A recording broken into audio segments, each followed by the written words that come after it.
So please. So please describe to me what the aesthetic look is exactly.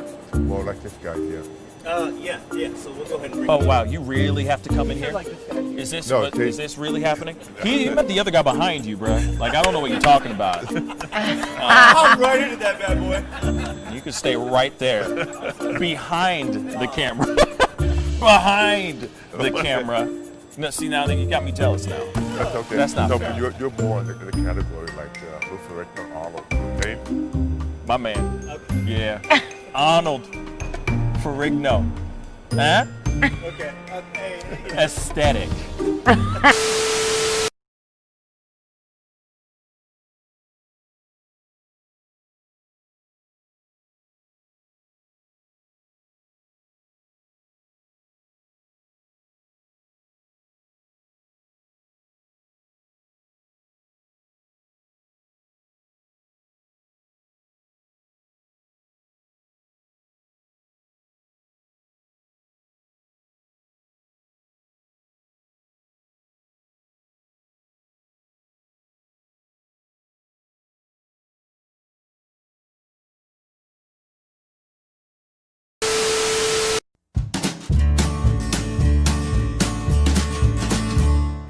That's great, partner. You two ever go out place everything in its proper place? That does not make sense, but we usually do go, we head to Kroger's and we work. Oh, yeah. I've got a lady waiting for me back home also. She has the most beautiful scrotum.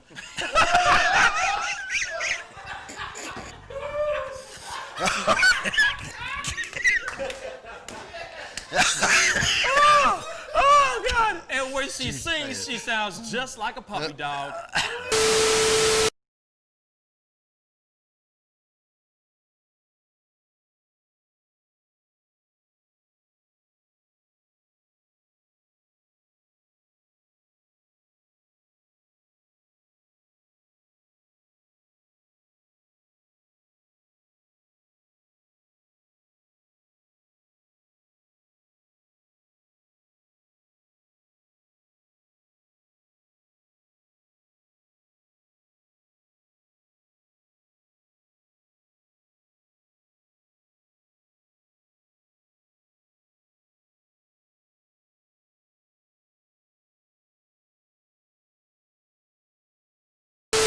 How do you nail a photo?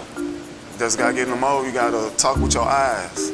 Talk with your eyes. Talk with your eyes. You Okay, gotta so have the eyes can you show me a little bit of something, like to this camera? I would love to know how to do this. I just want to know. Well, How I do you do it? mean, Teach the me smile, something. You can get the sexy eyes. Then you know you gotta get the smile going on some shoes. But you know, Wait, hold up. you got. I got to when it's try time, this with when it's Hold time on. to laugh, I gotta try this you gotta with think you. of something funny and start laughing. Do it again. Do it again. How do you do it?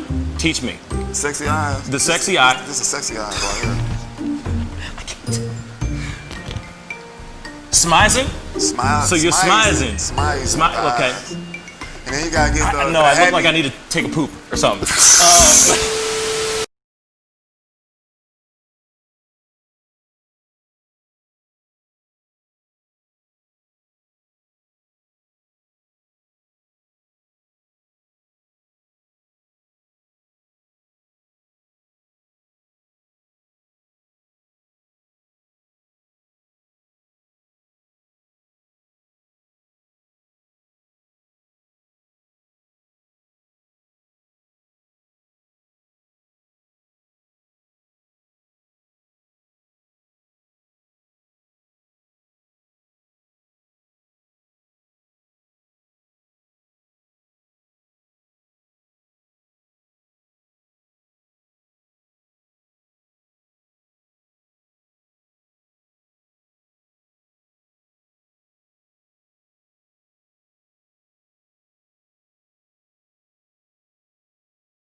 Wish words were like little toy guns. No sting, no hurt, no one, just a bang, bang.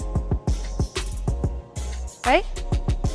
Is that it? Yeah, it's something like that. Just a bang, Toy bang, guns. rolling off your tongue. Toy guns. It's no smoke, no Bang, bang. bullets. Water guns. All right.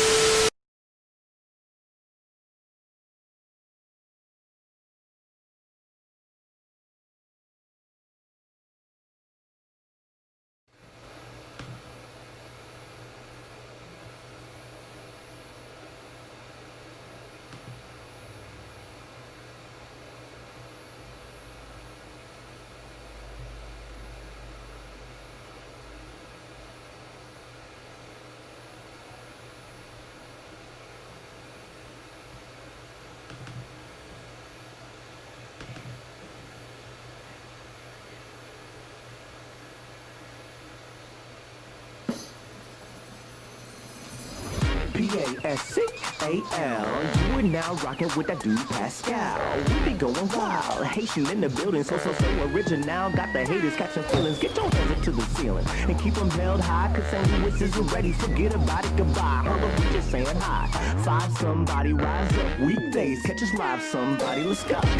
Good morning, everybody, and welcome to the Pascal Show. Good morning, everybody. Yeah. Good morning, good morning, good morning, good morning. I hope you guys are all having a wonderful and thriving Thursday. It is Thursday, y'all. Did y'all know that? It is Thursday. Crazy, crazy, crazy. I gotta be honest, I am tired as hell. I am tired. It has been a long week. Long week of being in front of a computer, editing, and giving you guys what you need. You know what I'm saying? Like I said, tomorrow I have a very big interview dropping at noon tomorrow. So I've been doing everything in my power to get ready for that and get that out, pumping, ready to go, and all that stuff. Had some technical difficulties starting off with the show. So if you can, I don't know if anybody saw this, but please most definitely hit that refresh button because the title might be the same from yesterday. I don't know what's going on, but I finally got everything back up and running, so I'm happy about that. But it was just being weird for some weird reason. But today's a very special one as well because we got somebody very special coming onto the show at 10 a.m. Later on, like in about 40 minutes, we will be sitting down and chopping it up with Barry Williams of The Brady Show, or The Brady Bunch, sorry. Mr. Greg Brady himself will be here live on The Pascal Show at 10 a.m., and I cannot wait. It's going to be fun. There's a lot to talk about. There's a lot to chop up, and yeah. But before we do that, we got to jump into some of the news. But you know, we got to do the top stories and everything. But of course, before we jump into all of that and dive into the work, Jackie Buck, David Watagwan. What's good, man? Good to see you. Good to see you. It's nice, lovely, weather here in St. Louis. I got to give the updates. It's 83 degrees is the temperature today, which blows my mind considering that we've been starting out our days in the 40s. So, but I'm tired. I'm tired of this changing weather, Pascal. Can you just give me some consistency? I think that's what people come here for you. They get consistency out of you. And then with the weather here, it's just trash. It's just full on trash, right? Is that what you're trying to say? You calling Mother Nature trash right now? Hey, you calling Mother Nature? You calling Mother Nature trash, bruh? Come on now. You shouldn't be talking about that like that. You know what I'm saying? It ain't about that life. You know what I'm saying? Hey, here it is. I'll take this. I'll take the weather what it is for right now because here it is. I don't like when it's super, super cold. I like when it's like crispy. You know what I'm saying? Like that crisp, cool weather. Mm-hmm. But at the same time, like I'll take it being 80 right now and then or later on today and then it drops down to like I'll take it. You know what I'm saying? If you want to sprinkle some hot weather in there, cool. You know what I'm saying? As long as I don't get sick, as long as I don't get like a really nasty cold or something like that. You know what I'm saying? Right. I'll take that any day. COVID. Oh yeah, no. I mean, obviously, let's not forget the COVID. But I try not to talk about I'm now trying not to make jokes about COVID anymore. I'm lying. I'm gonna keep making jokes about COVID. What am I doing? You know what I mean? The hell is wrong with me? David, how you doing, man?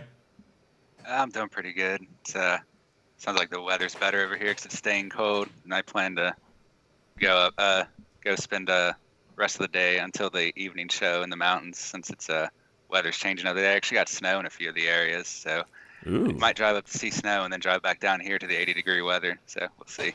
That's really weird. But it's cool. It's cool that you can actually say that. You know what I'm saying? A choice. Yeah. Yeah. You have a choice. You know what I'm saying? You have a choice to get in your car and go see snow. You are actively making the decision to take your ass to go see snow. You feel me? When you know for a fact there's going to be like months of snow. You feel me? Like you're going to be seeing a lot of snow here very soon. So why? It is true. We got snowed in for like a week last year. So, but most of the things here to do are snow related. A lot of skiing and snowmobiles and stuff like that. Yeah, I get it. Most of it's set up for that on the higher places. That's what's up. Informer, ziggity bum bum down. You know what I'm saying? Snow. Nobody remember that? Just a remember. Hell of a throwback. Just all for you guys. I did that for you. You know what I mean? From my heart to yours. You know what I mean? I did like a boy band dance move. You know what I'm saying? Shake my shoulders for you.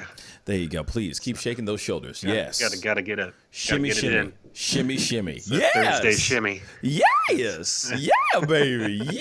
Yeah. So anyway, we got to jump. I'm glad you guys are doing well. Yeah. You know, Jack is like F weather. And David's like, well, you know, I'm gonna go see snow. I'm gonna get in the car and I'm gonna go see snow. So don't F weather, make love to it. Anyway, he's saying weather is a choice. It's here.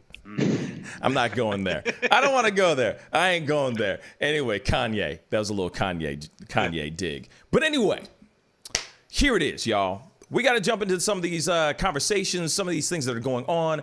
It is weird. There's a new Borat movie coming out. It's coming out. It's dropping on Friday, tomorrow, and or probably like midnight tonight. And it's a brand new Borat movie. And there is a scene in the movie where Rudy Giuliani, of all people, is kind of found in a very compromising position. And, yeah, we got to talk about that. Real talk. And I got a little news clip for it. So let's take a look at that, shall we?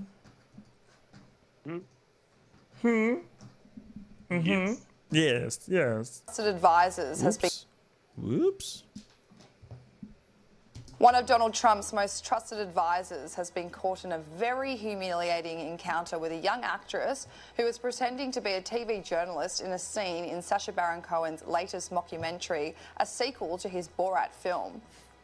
Trump's personal lawyer, Rudy Giuliani, might have just experienced one of the most awkward scenes in the Borat film. Mr. Giuliani was fooled into meeting with the 24-year-old actress Maria Bakalova, who is playing Borat's daughter and posing as a conservative TV journalist. The former mayor of New York City then met the actress in a hotel room after a fake interview, but things soon take an extremely awkward turn when the 76-year-old begins to hold her hands, compliment her looks, and follow her to the bedroom. After she removes his mic, he is seen reclining on a bed and putting his hands down his pants, only to be interrupted by Cohen's Borat character. Thankfully, the pair were interrupted when Borat came bursting into the room and said, "She's 15, she's too old for you." However, Mr. Giuliani and his team have repeatedly claimed he actually foiled the entire incident and that he didn't recognise Cohen at first and even called the police after he entered the room. Trump's lawyer took to Twitter today slamming Cohen and his film, saying, "The Borat video is a complete fabrication. I was tucking in my shirt after taking off the recording equipment. At no time before, during, or after the interview was I ever inappropriate. If Sacha Baron Cohen implies otherwise, he is a stone-cold liar." Okay, so this is what's going on, y'all. Rudy Giuliani Didn't really get caught with his pants down, but he was definitely in a compromising position. He goes into a bedroom, with to his knowledge, a reporter. As he's walking into the bedroom or into this hotel room, quote unquote bedroom. Let's just basically, it's a glorified, you pay for a bedroom, for crying out loud. So anyway, go into this room. He's talking about it. He's talking about her and her beauty, how pretty she is and everything. You see the photos. Obviously, we're not showing the video. I ain't about to show the video. You guys can go check it out. There's some footage out there that has leaked. But I remember this from like last year, if I'm correct, or just about around this time last year, where where Rudy Giuliani, like Borat and Rudy Giuliani, or Sacha Baron Cohen and Rudy Giuliani were kind of button heads. And it's funny how that footage is now in this particular movie. Now he walks into this place, he is complimenting her and her beauty. He sits on the bed. He's tucking his pants. Like he's tucking his shirt into his pants. He's tucking his shirt in his pants like in that photo where he's literally laying on the bed, putting his hands down his pants. Because he was taking off a mic. I'm gonna say this.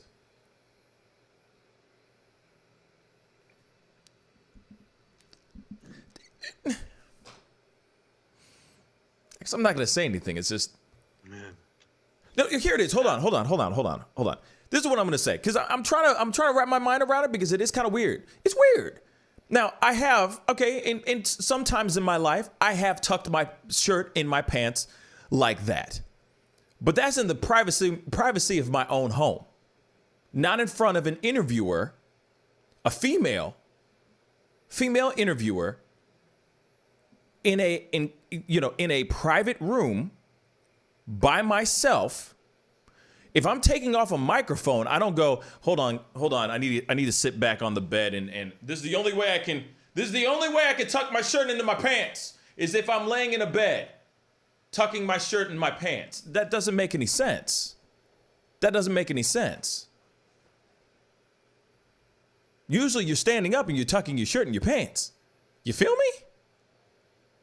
So that doesn't make any sense. Or am I on crack? Is that the new fad? Tuck your shirt in your pants when you're laying on a bed? Do you have to lay on the ground and tuck your shirt in the pants? Like, you know what I'm saying? It doesn't make sense, guys. So if he's sitting there going, I was tucking my shirt. The other thing, just one more thing. You, Rudy Giuliani, bruh. Like, you ain't just some Joe Schmo walking down the street. Also, on top of that, you can't forget the Me Too movement that was going on during that time, and it's still going on. Why would you ever want to do that with a female in the room like that? Period. You kind of got caught red-handed, man. Sorry, not sorry. Fellas, what do you think? He's got that extra long white tee, man. He's got to reach. Yeah, he got that tank top underneath. He got that undershirt, super long. Yeah, man. I think it's shady as can be, and especially if he was trying to hold her hand and then starts complimenting her, like the fact that there's a couple, I guess what he would call supporting evidence to his behavior. And the one thing, like, no, if he says that he's a liar, like, that's the very attorney-based type of thing to say, I'm not lying, he's lying. And so, I don't know. I would like to see the video. I haven't seen it. It's going to kind of give a little bit more context to it, I imagine. And, I think that Giuliani just has seemed very shady in the last, several years here. He went from being like this on this pedestal that everyone had him on, and then he has slowly started, just going underground. It seems like. I don't know, David. What do you think about it? I don't buy his story in the slightest that he was pushing his shirt down. From what the news reporter said, he followed her into there, and I'm just kind of looking at the image. He's not pushing his shirt down. He's lifting his pants up with one hand, and he's fully grabbing his junk with the other, like full fisted grab. That he's not pushing his shirt down. I want to know if she's really 15 because that makes it even worse. Maybe he thought that the Zoom camera was off. No. Maybe he was tubing with his tubing. You know what I'm saying? Right. Like you don't pull your pants all the way out and then try to tuck your shirt in. You know what I'm saying? You're just tucking your shirt in, bruh. You just tuck your shirt in and you're done. You don't. Oh, let me just. I need more room so I can just do this real quick. He's trying to tuck it over. Counterclockwise. You know what I'm saying? Obviously not that impressive. Bruh, that's gross. That's gross, man. You don't do that. You don't do that, man. But here it is. You are Rudy Giuliani. You that's what's so frustrating about this. It's like you're Rudy Giuliani. Then the other thing is that you better fire your publicist. You better fire your whole entire damn team, given the fact that no one would know. Like, if he knowingly knew that this woman was, the actress was portraying herself as Borat's daughter, right? Wouldn't somebody do the research or something like that and know who Borat is? It just doesn't make any sense. You see what I'm saying? One moment you've been living under a rock, basically, for you to automatically think that, for you not to put two and two together is crazy to me. You don't know what Borat is? You don't know who Sacha Baron Cohen is? Everyone who knows who Borat is. Everyone. Rudy Giuliani doesn't know that? And if she's sitting there saying, oh, I am his daughter. It's for me, it's like, it's so weird for when people are not in touch with pop culture or not in touch with the whole world. You know what I'm saying? It just seems weird to me that you wouldn't know at least that movie. You know what I'm saying? She's my sister. Very nice. How much? I mean, those are huge hits. You know what I'm saying? Those are a part of a part of the zeitgeist is, the vernacular of pop culture. So it doesn't make any sense for him not to know who Borat is. You put yourself in that position, man. You need to fire your whole entire damn team. That's what you need to do. You know what I'm saying? Man, it's so funny because you know how hard it is for me to try to get an interview? It's impossible. It's hard. I work my balls off to get. It almost seems like before this incident, Rudy Giuliani would have taken anybody's interviews as long as they were conservative, it seems like. Oh, you're a conservative news channel? Great. Sure. I'll sit down with you. It's like he was taking anybody. Anybody who could push his narrative. Mm-hmm. That's stupid. Fire your entire team, bruh. Entire team. Because you know for a fact. Now, that's funny. I'm surprised that there hasn't been any lawsuits going on. You know what I'm saying? Like, there hasn't been any cease and desist or anything of that sort. I'm surprised that that hasn't happened. Unless there was some paperwork that he signed that he didn't really read the fine print, which basically showed that Sacha Baron Cohen can do anything with the footage. You feel me? Which is a very good possibility as well. But hey, Rudy. Rudy. Yeah, and this is not a movie where they carry you out of the stadium, of the Notre Dame Stadium. This one is really bad, Rudy. This is not a good look. Not a good look at all, my brother.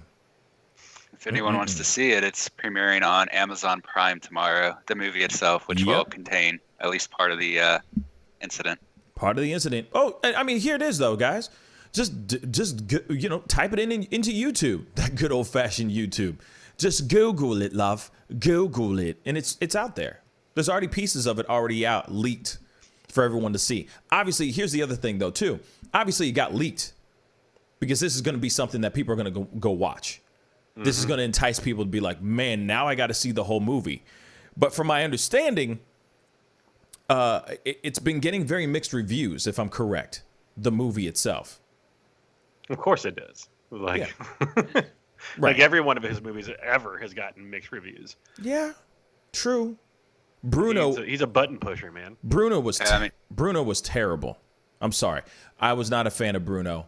Borat, the first one was okay. It was just okay. You know what I'm saying? But that's me.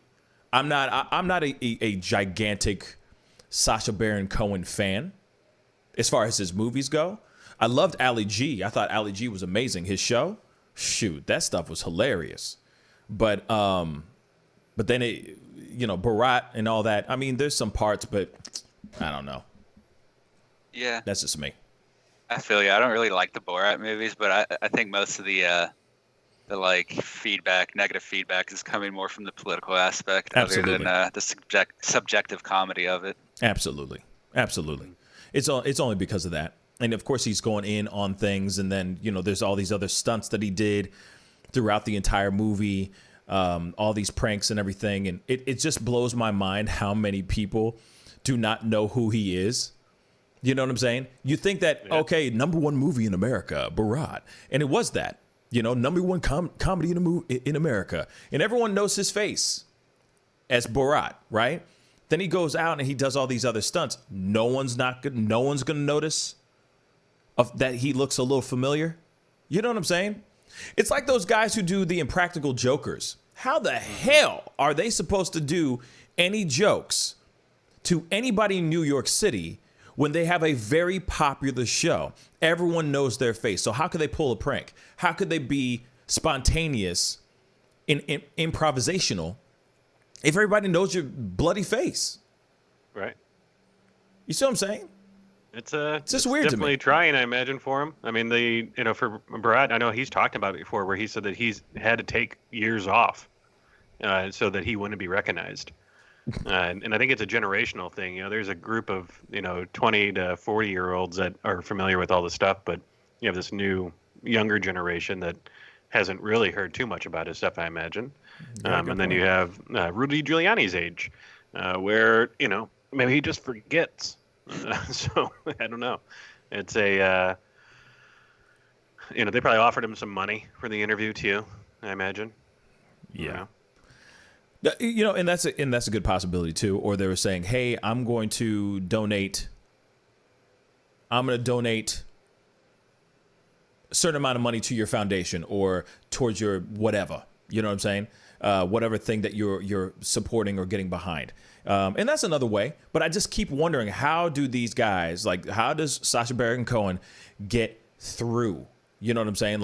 Are they building websites to make it look like, for the example, that woman, that reporter, that actress that was acting as an interviewer, as a reporter, do they fabricate a fake website and then fabricate a whole bunch of numbers on Twitter or Instagram or whatever so that they look more legit? You see what I'm saying? Because there's got to be some sort of background check on these people. Man, I remember when I met Hillary Clinton a long, long time ago, all right?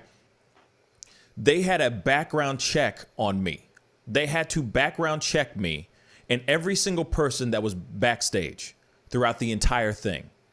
And, I was a photographer for a band in New York City, and we had to be, they were playing music before she came out to speak.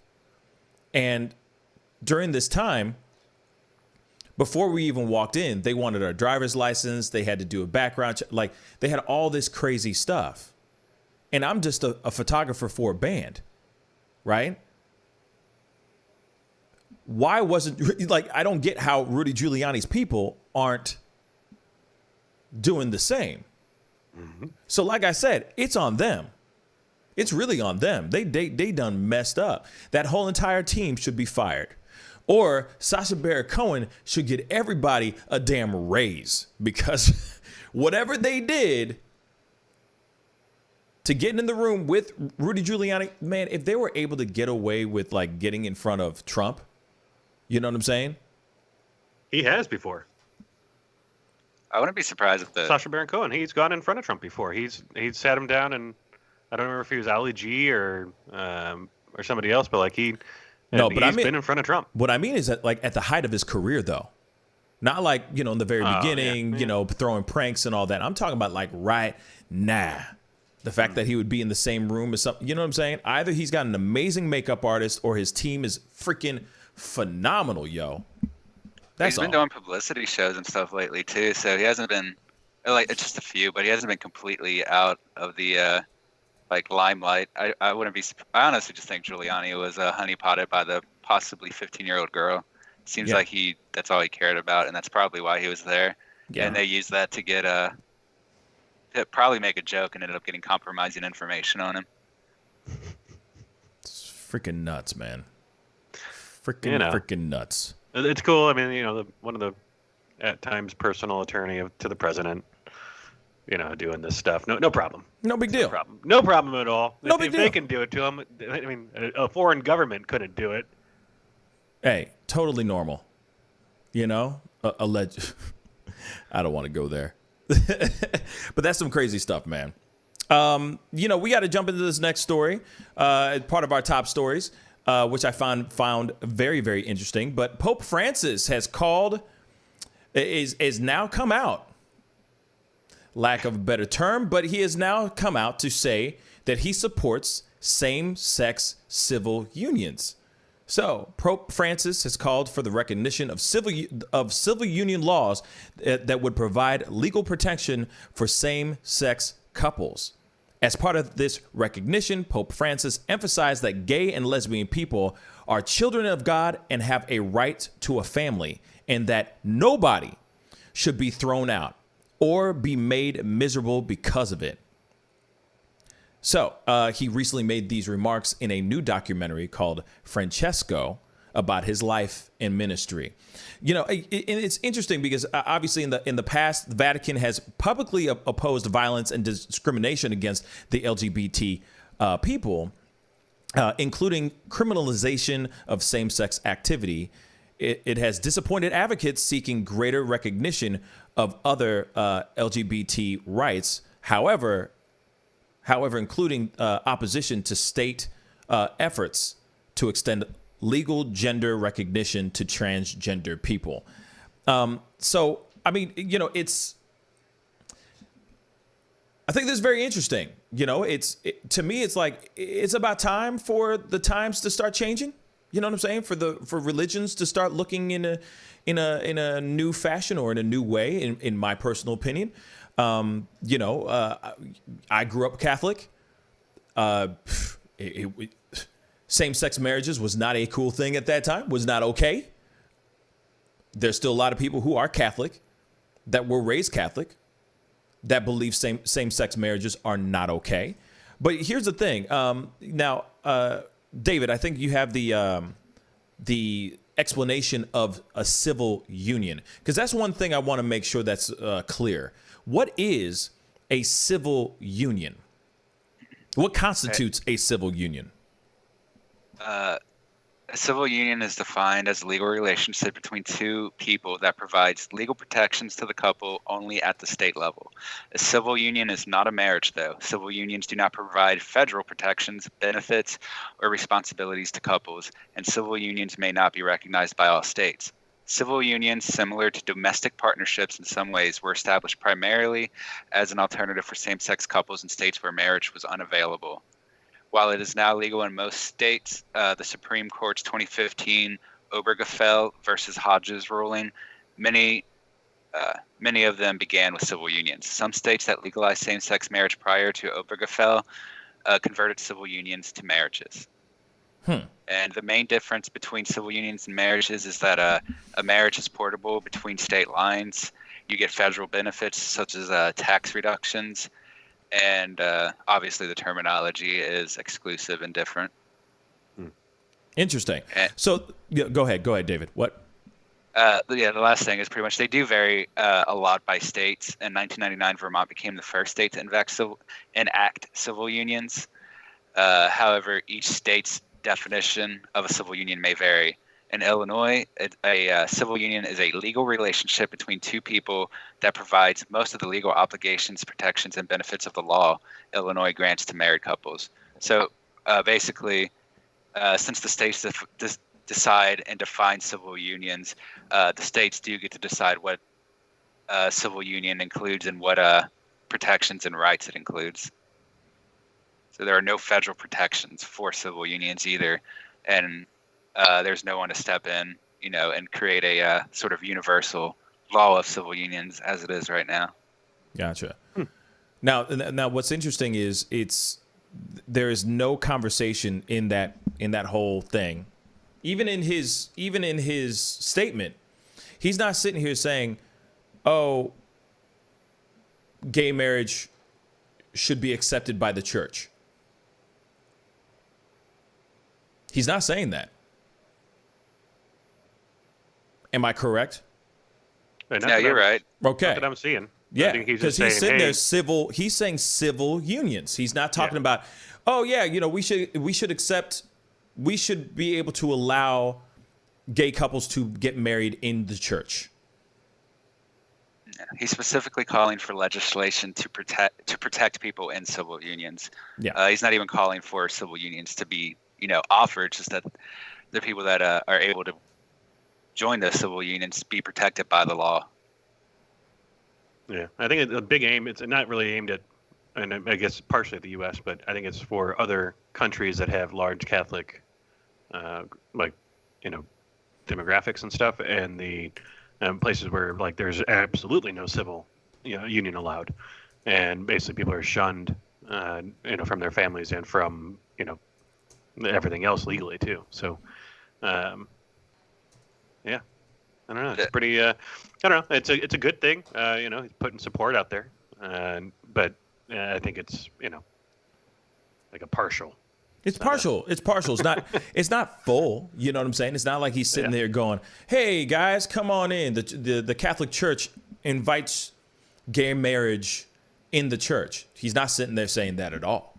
He's not saying that. He's not saying that at all. He's just saying, "Hey, they should be protected under a civil union should be protected. They should be protected under those guidelines." Yeah, he's not asking for expansion of any sort of gay marriage or rights, just that they get protected under legislation and aren't allowed to be targeted. Basically, he's basically just trying to limit people's abilities to target specifically civil unions. And previously, Pope Benedict the 16th, when he was still a cardinal, said that respect for homosexual persons cannot lead in any way to approval of homosexual behavior or to legal recognition of homosexual unions. And I guess some people are pointing to that as saying that Pope Francis is guilty of heresy, which I don't even think that makes sense. I don't think that's possible. I'm not sure that. Guilty of heresy. What the Pope says goes. At least in the Roman Catholic view. I mean, he's the direct link to God. So he is what he says. It should be the way the church goes. But I think there's a lot of Catholics out there that would rather look at legal standards to actually lead their lives by, as opposed to the guidance from the person that's supposed to be, the head of the religion. I mean, if you really think about it, isn't there supposed to be, aren't we supposed to be able to change and develop and change our minds and think outside the, not think outside the box, but as we grow, as our society changes, as we change, shouldn't religion or anything of that sort change along with them? Not drastically, not sitting here saying oh, There is no God or anything crazy like that, but I'm saying like the standard beliefs that they have that have been written centuries ago, should they still apply to present day if times are changing? Yes, I understand that thou shalt not kill, the 10 Commandments, great. You know, but as far as belief of same-sex marriages, stuff like that, shouldn't those beliefs change? Shouldn't they grow? Shouldn't they be developing as time goes on? Because homosexuality centuries ago was looked at differently than what it is looked at now. You see what I'm saying? Like, as far as somebody sitting there saying that the Pope is saying something that's heresy, I don't know. That's a strong statement to say. Times are changing. The world is changing. The world is constantly changing. For the Pope to sit there and only sit on one side and only stay in those traditional values or in those traditional views, one does not like one. If you feel like you're losing your lambs, let's just say, wouldn't you listen and see what's going on with the rest of the world to see why you're losing your flock? It might be because of the views are so conservative and life is so different now. Life is so different. Is it wrong for him to have a difference, a change of mind, or a different set of opinions and beliefs? I don't know. It's a question I'll leave off to you guys. You know what I'm saying? Definitely comment down below. You know, but personally, I think that this is a good thing. I'm not sitting, you know, I don't think that he should. I don't think he's going to turn around and sit there and say, okay, you know, 10 Commandments are complete BS. Throw those out the window. You know what I'm saying? Orgies every single night. Let's shoot up heroin and have a good old time. No, I don't think he's going to say he's doing that stuff at all. But I also do think that he's sitting there going, okay, you know, these are children of God too. These are God's children. They should be protected as well. Also, at the same time, though, he's not sitting here saying, come on in, LGBTQ people. You can get married under this roof. If he was to do that, I feel like there would be a completely different reaction to that as well. Mm-hmm. That'll be earth-shattering. Earth-shattering, in my personal opinion. You know, it's that good old separation of church and state. Now he's trying to say the church is trying to dictate the state. But, you know, we have a lot of individuals currently in the state that are very religious. So I don't think there is a true separation of church and state anymore. The taxes are, for sure, because I would love to see all the churches get taxed for all the places that they're at. And then see what, you know, and actually see the money go back to helping the communities that they're in. Because, you know, how much money is the Pope sitting on? Oh, millions and millions. And he rides around in a gold-plated car. Oh, yeah. Okay. Forgot about that stuff. I stopped really caring about what the Pope has to say, I guess. I don't know. It doesn't really surprise me. I'm a broken Catholic, so. He's a broken Catholic, bruh. But it doesn't really surprise me that Pope Francis is trying to make Catholicism work with modern laws. That's kind of been the tradition of Western religion since the development. Like, the first thing Christians in Rome did was create a council so that they could create laws for the emperor so he could know how to treat them. And that's kind of how it's been going for thousands of years. The church always, it is not just the Catholic Church, it's the same with Jews, Orthodox, and Islam. And that, like, there's always new jurisprudence of how to interpret your beliefs within the modern laws. And at least for Muslims and Jews. There are dozens of books up to the modern day of how to interpret religious law in terms of modern secular law.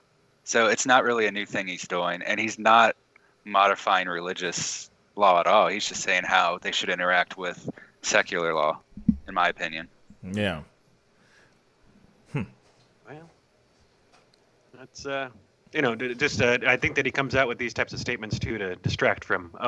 Oh yeah, don't forget that how many different Catholic priests have been touching young boys. So let's go ahead and throw some other controversial topics out there to try to distract. No, see, good point, Jack. But I also do think that. Well, no, that's a good point. I'm just going to leave it at that. I'm not going to say anything after that, Jack. No, it's a good point. Yeah. No, it's a very good point. Very good point. Very interesting.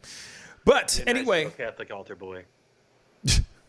That's why all the Catholic altar boys had butt cuts.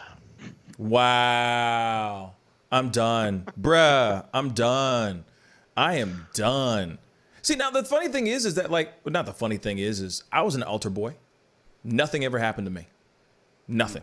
Not a damn thing. I would say it. I would tell you right now. Nothing ever happened to me. So, but obviously it's a stereotype. You know what I'm saying? It's also a stereotype. Sorry. Right. And that's, it's unfortunate that has ever happened to any kid, period. But anyway, found that very interesting about the Pope. You know what I mean? Putting in his 2 cents about everything, about the LGBTQ community. And yeah, very interesting. Anyway, we got to jump into a quick commercial break. And when I come back, I'll be sitting down and chopping it up with Mr. Greg Brady himself. What? Blues. Oh, blues. Yeah, I'm not talking to any blues. I'm not talking to anybody from the blues. But anyway, when I come back, I'll be sitting down with Barry Williams of the Brady Bunch. We'll be right back. This is the Pascal Show. Bye.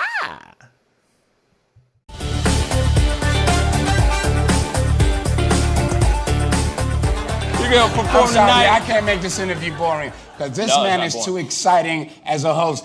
And I'm truly saying this, and if y'all can't do this, me and this man here is going to leave and go somewhere else so we can get some love. I want everyone in the building to say, I love Pascal on the count of 3. 1, 2, 3. Wow.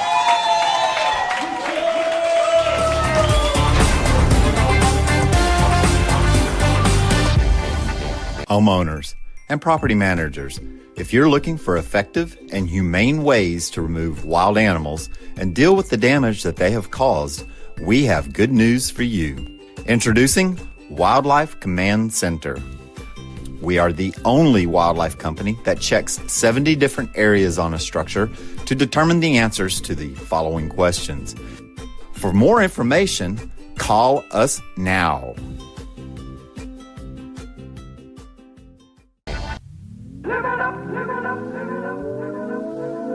The Fur and Leather Center, providing the highest of fur and leather goods. Imagination, Image a World, IDEX Media. Awesome sauce. Yeah, baby. Hey, it's Mike from Sugar Fire. Still open all of our locations. Carry out, delivery, curbside. Call in. We're delivering outside of our range too. So if you get hungry, come on by.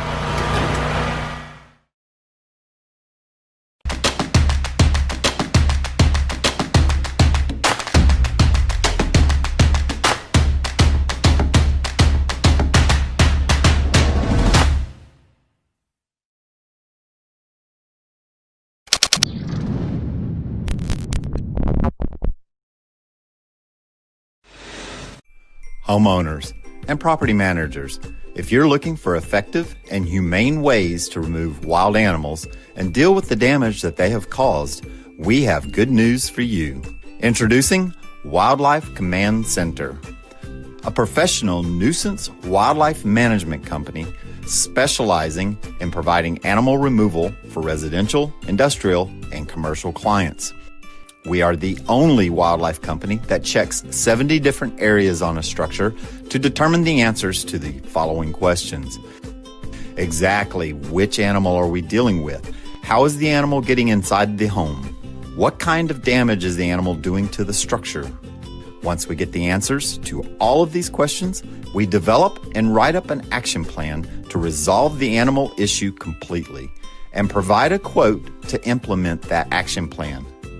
We perform a very in-depth 70-point wildlife inspection.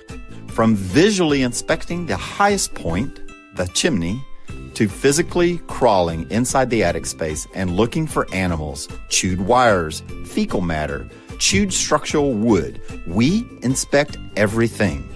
Our inspection process covers all of the following 70 points: animal-proof chimney cap, roof ridge vents, roof to soffit junctions, dormer fascia, attic gable vents, gutter lines, fascia trim, garage door, utility penetrations, water, gas, electric, and cable, bathroom vents, attic roof ridge vents, attic electrical, wiring, junctions, boxes, and lighting, concrete decks, additions, wooden crawl spaces, basement plumbing, penetrations, ceiling, floor, and wall.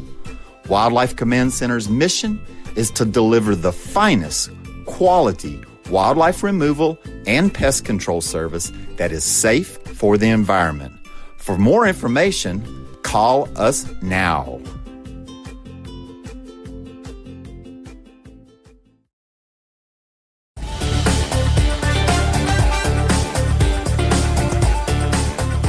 You're gonna perform I'm sorry, tonight. I can't make this interview boring because this No, man it's is not too boring. exciting as a host. And I'm truly saying this, and if y'all can't do this, me and this man here is gonna leave and go somewhere else so we can get some love. I want everyone in the building to say, "I love Pascal" on the count of 3. 1, 2, 3. Wow.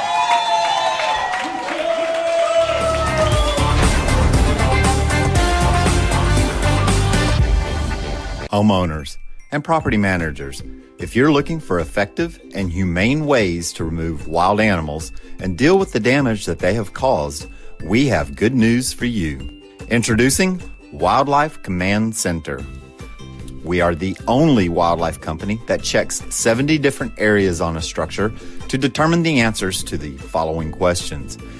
For more information, call us now.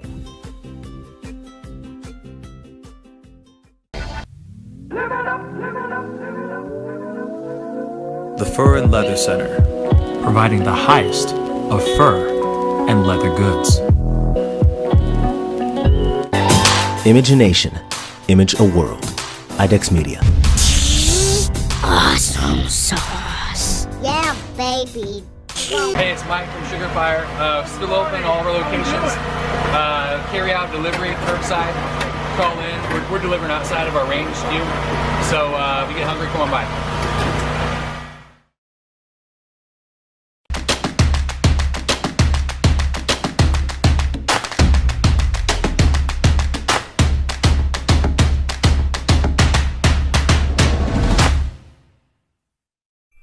Homeowners and property managers, if you're looking for effective and humane ways to remove wild animals and deal with the damage that they have caused, we have good news for you.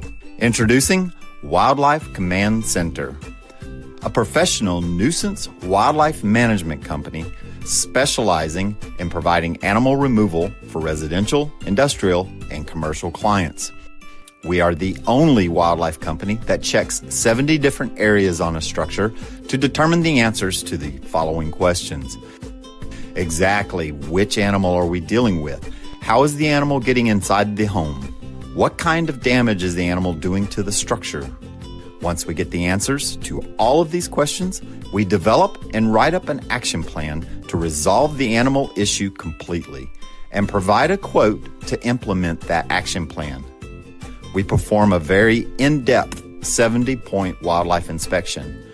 From visually inspecting the highest point, the chimney, to physically crawling inside the attic space and looking for animals, chewed wires, fecal matter, chewed structural... Hey, welcome back, guys. Thank you guys so much for tuning in and being a part of the show. If this is your first time checking out this show, please go hit that like button underneath this feed right now, and most definitely crush that subscribe button. I do this show Monday through Friday, 9 a.m. Central Standard Time, and I do a 7 p.m. Central Standard Time show as well, so be sure to tune in and be a part of the Pascal Show family. Well, anyway, I am super excited about this because we have somebody very special on the show today. You might know him from the Brady Bunch. This is Mr. Greg Brady himself. Barry Williams is in the house. How are you doing, my brother? Pascal, great to be with you. I'm excited. I'm excited about what's coming up. I think it's new for a lot of us because the times they are a-changing, and right. I'm anxious to see how this all works out and make sure that we can keep it personal and fun and entertaining, and also make sure that we have a lot of happy fans. This is our way, really, of being in touch and being able to, to reach out and let people know how we are and have some kind of exchange, because otherwise we're just kind of like sitting there watching MeTV. Exactly. Let's jump into this. Let me ask you this straight off the bat. How have you been dealing with this new COVID life? How's it been treating you? Well, look, I understand that it is really, really, really challenging for many. In my world, my home is my happy place, and I haven't been. This is the longest period of time when I haven't gotten on an airplane, that I can remember. But wow. Certainly in the last 30 years. And so being home is good. I'm also in a really wonderful little area. I live in Branson, which is not too far from St. Louis. Wow. In fact, we have lots of visitors come. But Branson is kind of like its own little bubble, lots of outdoor life. So I'm taking advantage of that. I've been out on the lake over the summer. I've been hiking. I've been jogging, working out regularly, watching diet and catching up on reruns. Yeah, I got to ask you, because you lived in L.A., you lived in L.A. I mean, you were doing a huge sitcom for many, many years. Why Branson? Why Branson of all things? Why Branson, Missouri? Living the Johnny Bravo dream. I came here to do, I've always wanted to do a full-scale musical variety show. And it became it became the 70s music celebration. So for 6 years, I'm no longer doing it here in Branson, but for 6 years, I was performing this multimedia, live cast, I had a big band, and we're doing all classic 70s music.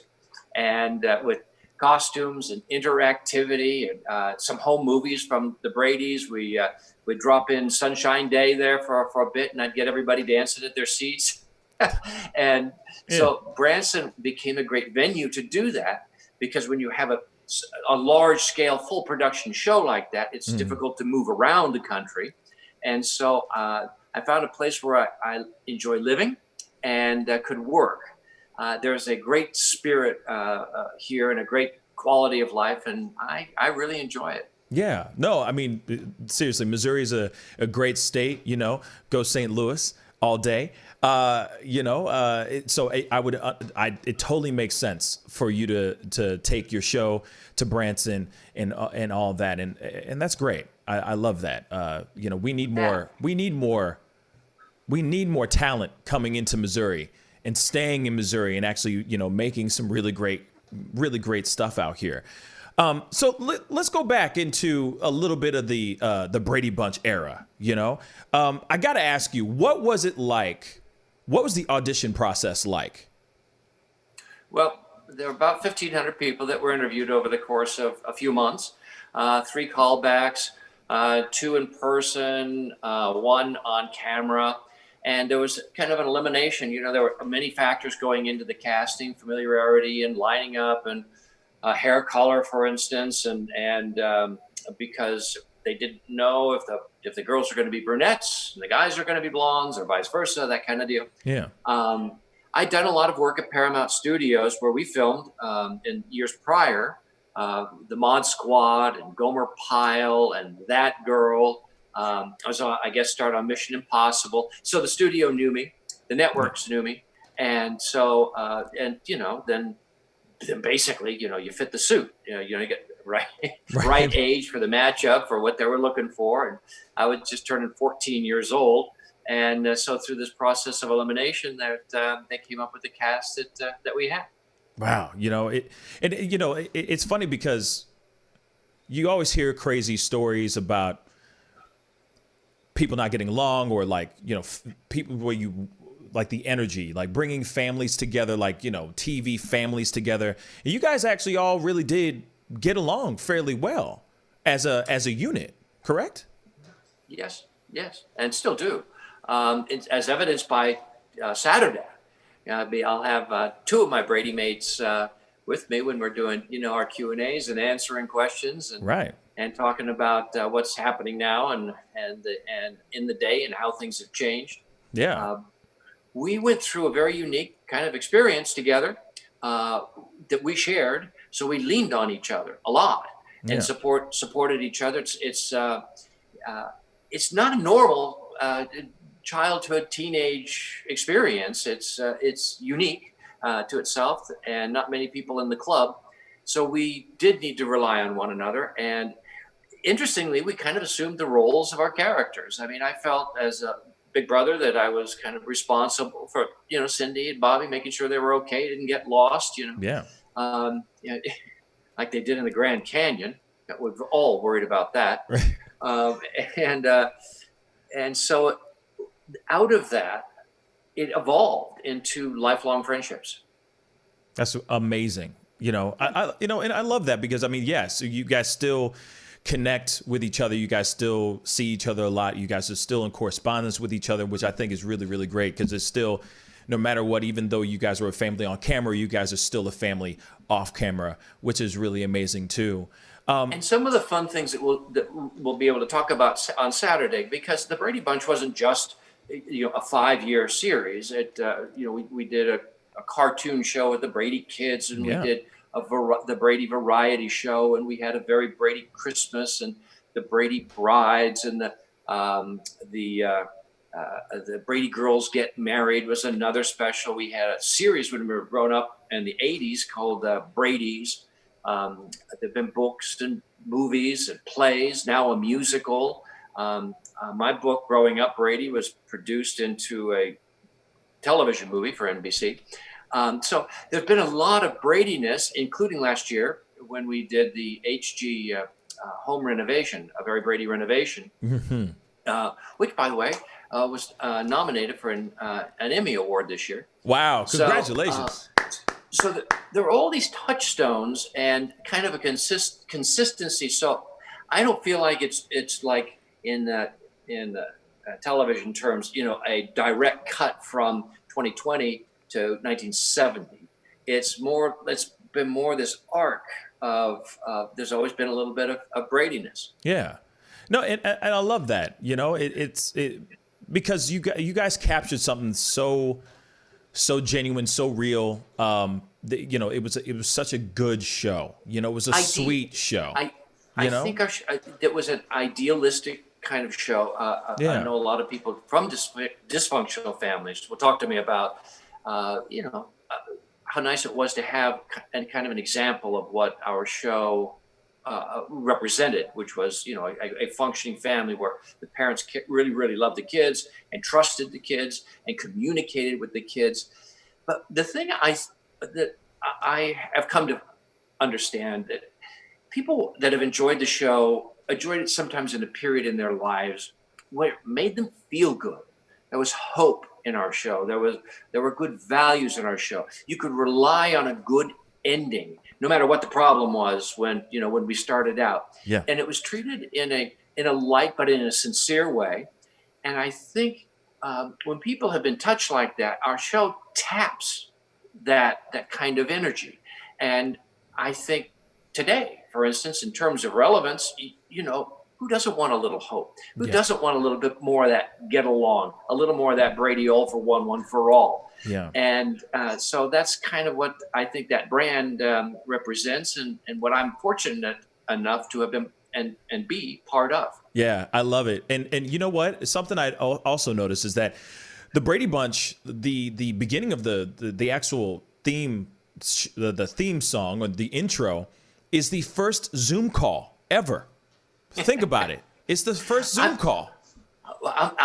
We need to call Zoom and become their spokesperson. Please. You need Don't to you make think? that happen. Absolutely. You need to make We that were there happen. in the beginning. Yeah. In the very you guys were more than just breaking barriers. You guys were changing technology, and you guys didn't even Visionaries. know. We were Exactly. visionaries. Absolute visionaries. You know what I mean? I love it, man. So let's ask Peter. Hey, Peter, tell me. Oh, he stepped out of his box for a minute, but you get the idea. Yeah, exactly. Where'd he go? Where'd he go? Stay on your spot. It's spiked for a reason. So real quick, because I obviously, let's go back into a little bit of the Brady Bunch, and because I got some questions about your musical career too, because I want to ask some questions about the Travelers as well. But when you got started, when the show got started, do you guys already know that it was going to be a hit? A story about a blended family in the 60s, 70s. Did you guys actually think that this show was going to be a hit? And when did you find out? How did you find out that the show was an actual hit? Well, two things. One is, I don't think anybody ever really knows, what's going to be a hit, because so many really quality, good shows, well-written shows don't make it. Some that you would never think could go anywhere become very, very successful. So you get in, do your best job, and hope for the best. And our show didn't start off very well. It didn't have a big audience. But if we go right back to 1969, when we started, in the world, we weren't getting a lot of homogenous families, nuclear families that had the kind of values that the Bradys had. We were dealing with the Vietnam War. We were dealing with Nixon and his impeachment. We were dealing with protesting, just coming out of the 60s, sex, drug, rock and roll. Vietnam was still going on and being escalated. So it didn't find its audience right away until our Christmas show in December. And in that show, Carol Brady lost her voice. Cindy was very disappointed. We all were. Cindy's wish on Santa's lap was that Mommy would get her voice back, and Mommy was supposed to sing at church. And lo and behold, on Christmas Day, her laryngitis went away, and she came out and sang, "Oh, come all ye grateful, faithful. Oh, come all ye faithful." Yeah. So that episode took off, and the ratings turned around. And from that point on, we had our core audience, and it grew. But every year we would have to wait to see if there'd be a pickup, and we never knew when we said goodbye in the fall if we'd be back in the spring. That's really interesting, because it's funny how things will turn. You do that one episode and everything just pops off, and you're like, wow, okay, I guess we're gonna get renewed. No explaining it. There's no explaining it, but it tapped a very poignant and I think meaningful part of our country's heritage. That's amazing. When did you realize yourself, wow, I'm on a hit show? Well, that came about when we got more outside the set, because we're working at a studio, inside a soundstage almost all the time. And so you're not really getting any input from, outside. And fan mail started, things like that, and requests for interviews. And there were magazines and things. But it wasn't until we started interacting with the public that we went, oh, okay, wow. And that happened in a couple of ways, especially when the Brady Bunch kids went on a concert tour. We'd recorded 3 or 4 albums, and we toured as the Osmonds would tour, or the Jackson 5 would tour, except it was, Bobby and Cindy and Greg and Marsha and stuff. Yeah. So the reaction and the crowds and playing fair dates and having thousands and thousands of people out there who knew the show and knew the characters and wanted to watch us dance around and sing music. That's, I think, so probably in the third year. Wow. Oh, wow. So the third year, third season, that's when you started seeing, oh, wow, okay, this is really, like, I'm a household name, right? Yeah, I'm not sure that's exactly what jumped into my mind, but it was, it was obvious that as we traveled, that it wasn't just on stage. I mean, when we would go into coffee shops or dinners or go through the lobbies of hotels and things like that, it's like, whispers and people pointing at you and stuff like that. Right. Yeah. So, now let's jump into the music thing. When did you realize that you had the musical talent? Were you always singing as a kid, or was this something that was bestowed upon you when you got into the Brady Bunch? Well, always singing. Always wanted music to be part of the career. I helped lead that, getting music into the Brady Bunch and those episodes. And one of my arguments was, look, to the producers, I said, look, there are a lot of family groups that are doing, really, really successful things. And I think it would be fun with us to try that. And so he apparently agreed. So we had about 5 episodes like that. I was using the Cowsills and the DeFranco family and the Osmond family, the J5, all of those groups, are all family shows, all family acts. And it translated, for a period of time pretty well. The thing is, we weren't hired to be singers. And, some of the voices were stronger than others. And so we captured kind of a popularity ride more than a serious musical ride. Oh, I see. And then, obviously you carried this forward. You carried this forward, but and now you have started your own band, Barry Williams and the Travelers. Travelers. Sorry about that. Travelers. It's okay. It's understandable. But the Travelers, we thought that was fun because being where we are, because I don't work in Branson, that we travel. And so the Travelers, we kind of come to you. And so St. Louis is one of the areas. And we're playing, you could almost call it, an intimate evening because we're not a stadium band. It's a trio. I play acoustic and rhythm, and then I have a lead guitar player. My wife is our lead singer, and she plays percussion and Polynesian percussion. So we play weddings, we play corporate parties, we play birthdays, special events, family reunions, backyard stuff, and the like. So that's where we kind of have fun in a way that we can now stay active because we're not getting on airplanes. We go to places, we have kind of a 500-mile radius from where we are, which includes St. Louis and also Kansas City and Little Rock. And, that's kind of this whole little circle. And we have a great time with it, and it's fun, and it's personal, and it's music that everybody knows, and classic songs, sing-along songs. Everything, Margaritaville to I Can See Clearly to House of the Rising Sun to Thank the Lord for the Nighttime. Right. Some Sunshine Day at all? Oh, got to throw that in. When we do that, we do Sunshine Day. I usually have everybody get up and learn the choreography because it's much more fun to sing along Sunshine Day when you're actually dancing it. Oh, wow. And doing the Brady choreography than just to sit there and dance. So yeah, oh yeah. And those people that volunteer become honorary Bradys. Okay. Yeah, get the choreography down, and then you get that stamp of approval, that Brady stamp of approval. There you go.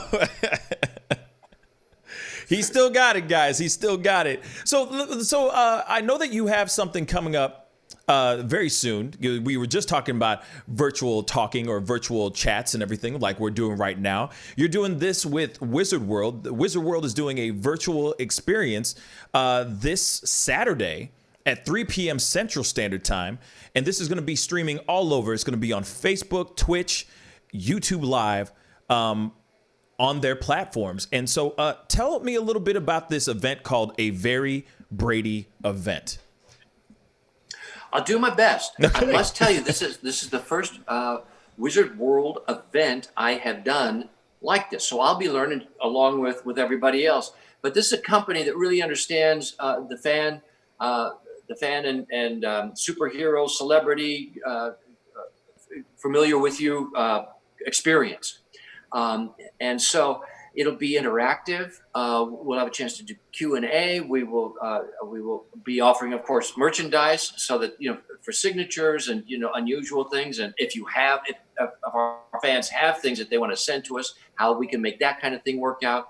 There'll be opportunities for one-on-one, dialogue, opportunities for virtual pictures together that can be, signed or not signed. And so we're going to come as close to it as being in person, up front and close up front, and but with all the safety features in place, like stand where you are and not having to wear a mask. Right. And it's interesting because in this event, you're going to be able to answer questions, do Q&As. People are going to be asking you questions. You'll be able to answer them live during this virtual event. And I think this is a very fun and really great idea because there's a lot of people that want to see you. There's a lot of people that would love to see also Mike Lukeland and Susan Olsen as well, who are also joining you in the A Very Brady event. And I'm sure that there's a lot of people that want to ask you guys some questions, see you guys in the flesh, and just get some Brady questions answered. You know what I'm saying? Well, you're such a good interview, Pascal. That, thank you. I don't know if I just hope there are going to be some questions left. Yeah, they should just watch my interview and just don't cancel the event. Just ask the same questions and just say, hey, Pascal asked you this, and we'll just ask it again. Why not? You know what I mean? There are a million things to talk about. Absolutely. I in addition to writing the Growing Up Brady, I'm the spokesperson for the network of MeTV, which is classic TV. So I've got a wealth of experience from classic TV of the day and the era, and how it's changed and morphed to lots of different places to go. That's awesome. That's great. And I need to come down to Branson and see you guys perform sometime soon, or Well, appreciate that. Now, remember, as I say, I was here. I performed my show for 6 years here. I'm done. Oh, okay. I live here now. You live here, and there are some wonderful shows here to see, but mine is not one of them. If you want to see the Traveliers, then that's the website. Call me up. Let's set a date and have some fun. Sure. Well, guys, Barry, thank you for the conversation. I really do appreciate it. But real quick, everybody, just so you guys know, I'm going to throw this flyer up one more time. Please go to wizardworldvirtual.com. You'll be able to go and check out A Very Brady event, which is going on live this Saturday at 3 p.m. Central Standard Time, 4 p.m. Eastern Standard Time. It will be live on Facebook, Twitch, and YouTube.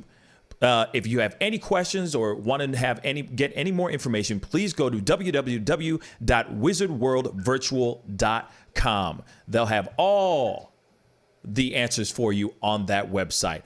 Barry, it was a pleasure. It was an honor meeting you. Thank you so much for coming onto the show and talking it up with me. All right. Yeah, man. Sometime we're gonna have to go jam. Cardinals. Yeah, man. Go Cards, and sometime we're gonna have to get together and jam sometime because I got a guitar too. I play too. But anyway, you stay blessed. We're gonna go to a quick commercial break. We'll be right back. This is the Pascal Show. Bye.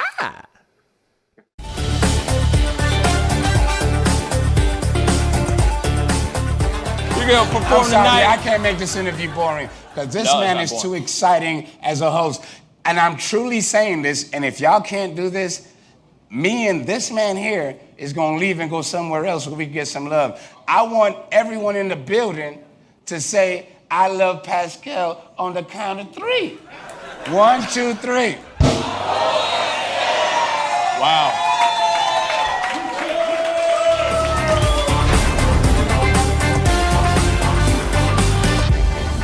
Homeowners and property managers, if you're looking for effective and humane ways to remove wild animals and deal with the damage that they have caused, we have good news for you. Introducing Wildlife Command Center. We are the only wildlife company that checks 70 different areas on a structure to determine the answers to the following questions. For more information, call us now.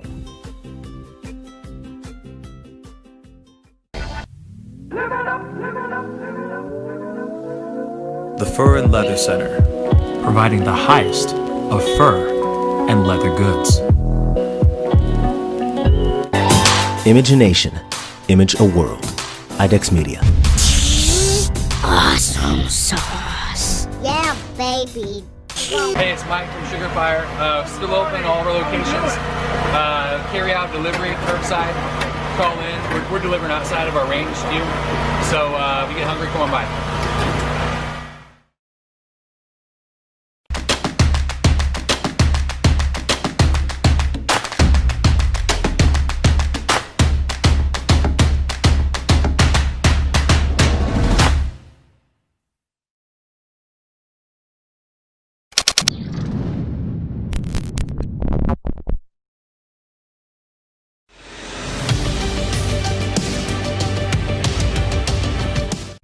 Homeowners and property managers, if you're looking for effective and humane ways to remove wild animals and deal with the damage that they have caused, we have good news for you.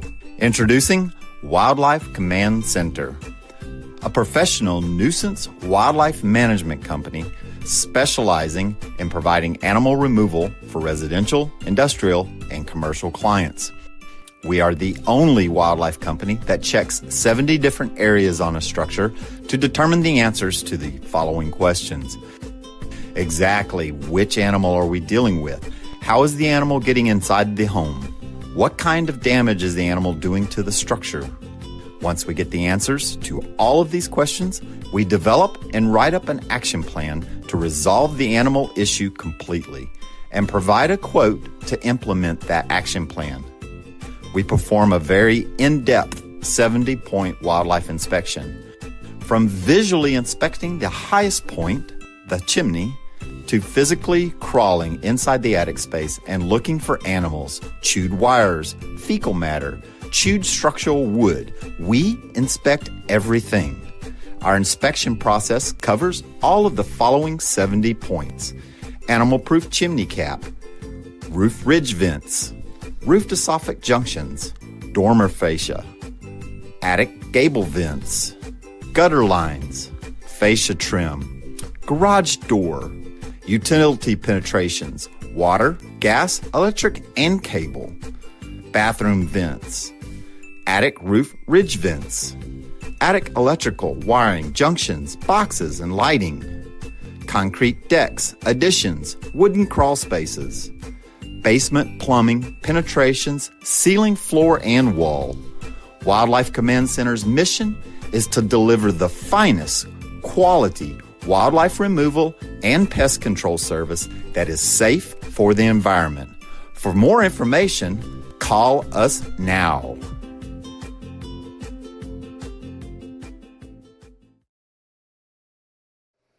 Hey guys, thank you guys so much for tuning in and being a part of the show today. It really does mean a lot. I hope you guys enjoyed that conversation with Barry Williams of the Brady Bunch. Really great guy. It was a really great conversation. I enjoyed being able to chop it up with him and everything. It's not every day that you get to meet somebody who's been in the game, who's been there, done that, who's found success, has found, and has found new ways to keep staying creative. And found new ways to, just to keep his art and his creativity out there. And it's really, really great. This about wraps up the show. But before I go, I do want to share with you guys this little trailer, this little promo for tomorrow. Tomorrow at noon drops the exclusive interview I had with LeVar Ball.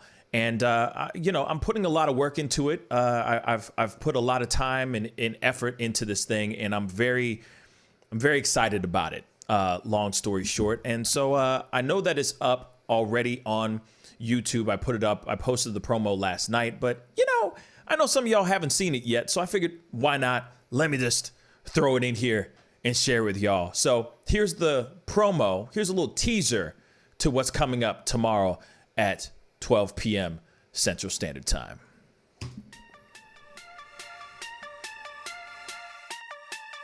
On an all-new episode of The Pascal Show, join me as I am invited inside the home of LeVar Ball. What's going on over here, man? We talk about everything from life, love, business, and family.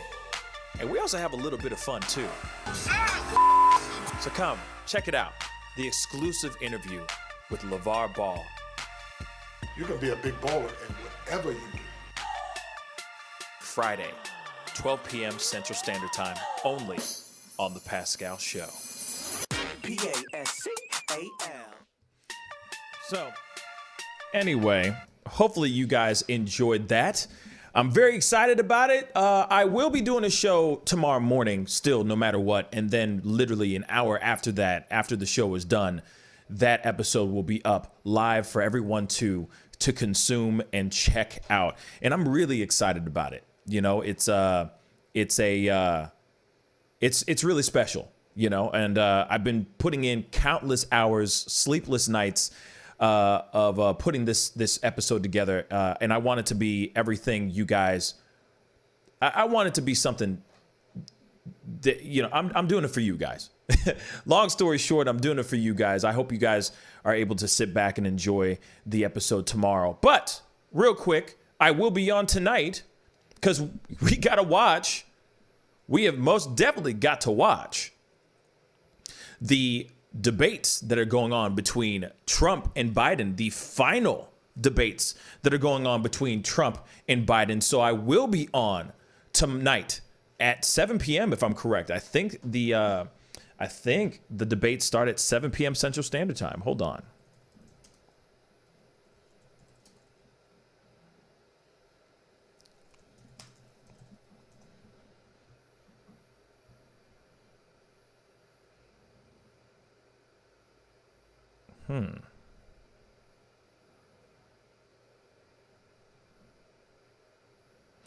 I think it's at 7 p. What? Wait.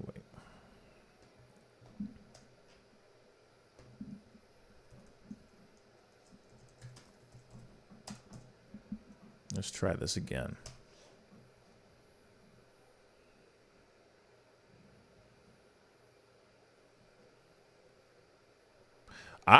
8 p.m.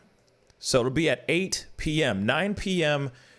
Eastern Standard Time, but 8 p.m. Central Standard Time for me. So just so you guys know, 8 p.m. Central Standard Time, we'll be here live watching the debates together. I also have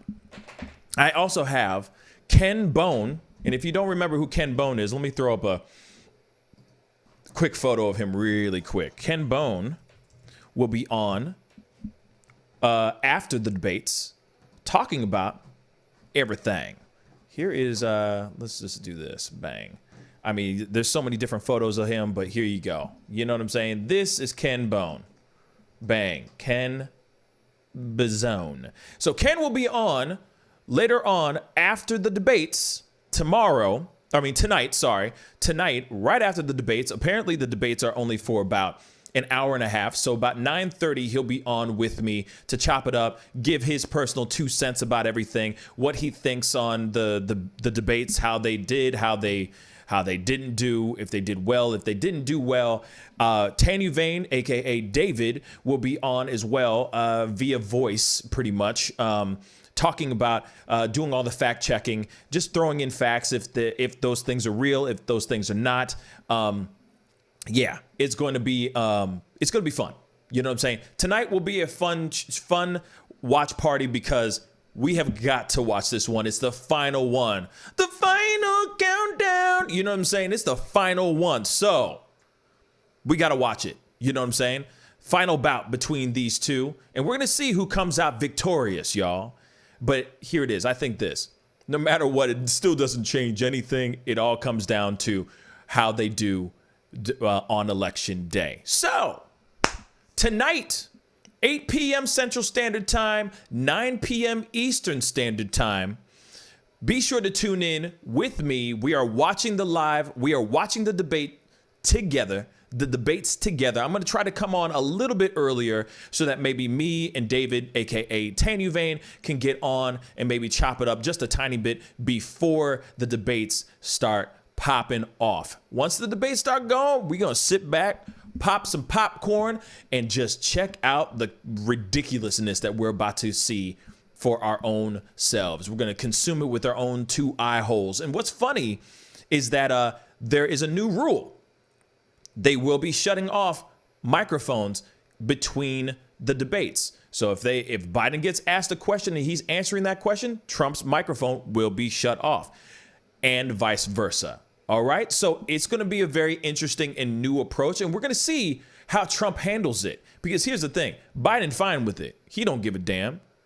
It's Trump that's going to have the problem with it. So I'm interested to see how he handles all that ish together. It's gonna be fun. Real talk. But anyway, I gotta get going. I still got a few more things to do before this episode drops tomorrow afternoon. I hope you guys enjoyed that interview with Barry Williams. If you did, please hit that like button down below. That would really mean a lot. And, hit that subscribe button. Like I said, I'm working my way towards 10,000 subscribers. So please go hit and crush that subscribe button. That would really mean the world to me. All right. Anyway, it's time to get going. Be good to yourselves. Be good to one another. And I'll see you guys tonight at 8 p.m. Central Standard Time for the final bout between Trump and Biden. Let's get into it. See you guys then. This is the Pascal Show. Bye.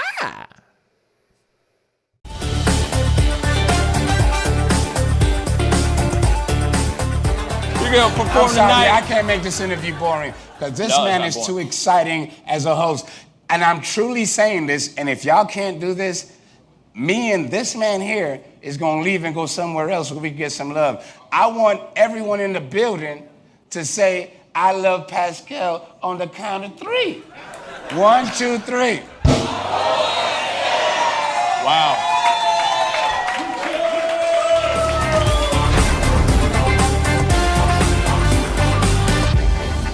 Homeowners and property managers, if you're looking for effective and humane ways to remove wild animals and deal with the damage that they have caused, we have good news for you. Introducing Wildlife Command Center.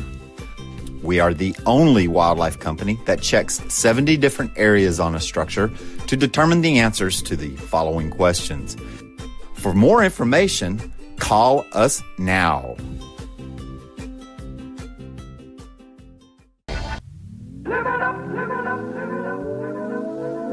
The Fur and Leather Center, providing the highest of fur and leather goods. Imagination, Image a World. IDEX Media. Awesome sauce. Yeah, baby. Hey, it's Mike from Sugar Fire. Still open all of our locations. Carry out, delivery, curbside. Call in. We're delivering outside of our range, too. So if you get hungry, come on by.